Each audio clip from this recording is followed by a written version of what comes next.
bunch of the boys were hooping it up in the Malamute Saloon. The kid that handled the music box was hitting a jag-time tune. Back of the bar, in a solo game, sat Dangerous Dan McGrew. And watching his luck was his light of love, the lady that's known as Lou. When out of the night, which was 50 below, and into the din and the glare, there stumbled a miner fresh from the creeks, dog dirty and loaded for bear. He looked like a man with foot in the grave, and scarcely the strength of a louse. Yet he tilted a poke of dust on the bar, and he called for drinks for the house. There was none could place that stranger's face, though we searched ourselves for a clue. But we drank to his health, and the last to drink was Dangerous Dan McGrew. There are men that somehow just grip your eyes and hold them hard like a spell, and such was he. And he looked to me like a man who'd lived in hell, with a face most hair and the dreary stare of a dog whose day is done, as he watered the green stuff in his glass, and the drops fell one by one. I got to figuring who he was and wondering what he'd do. And I turned my head, and there watching him was the lady that's known as Lou.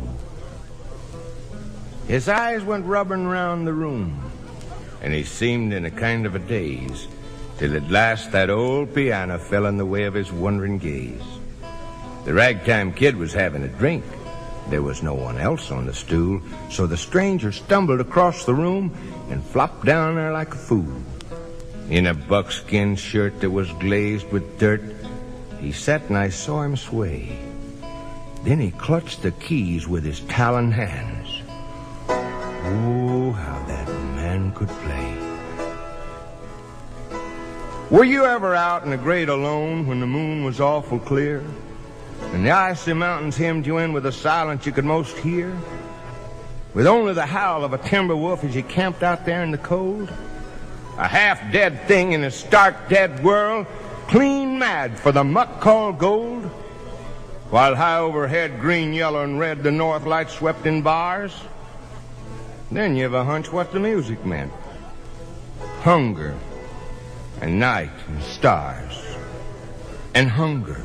Not of the belly kind that's banished with bacon and beans, but the gnawing hunger of lonely men for a home and all that it means, for a fireside far from the cares that are, four walls and a roof above, but oh, so crammed full of cozy joy and crowned with a woman's love. A woman dearer than all the world, and true as heaven is true. How ghastly she looked through her rouge, the lady that's known as Lou.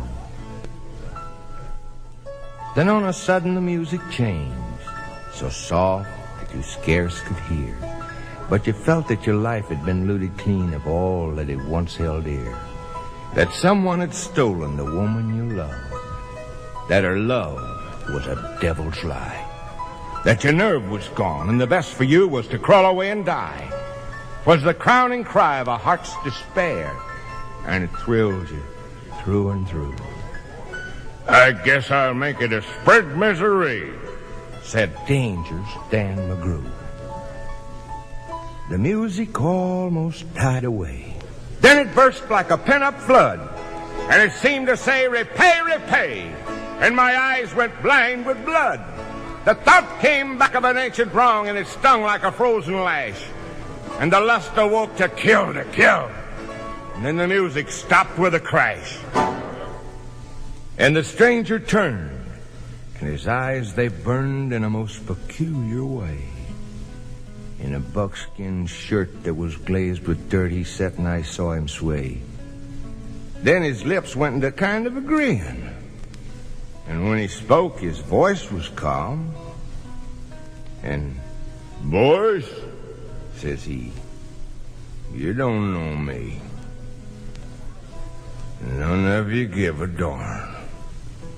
But I want to state, my words are straight, and I'll bet my poke they're true, that one of you is a hound of hell. And that one is Dan McGrew. Then I ducked my head as the lights went out and two guns blazed in the dark. And a woman screamed as the lights went up and two men lay stiff and stark.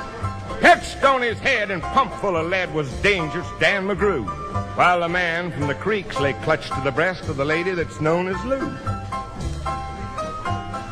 These are the simple facts of the case, and I guess I ought to know.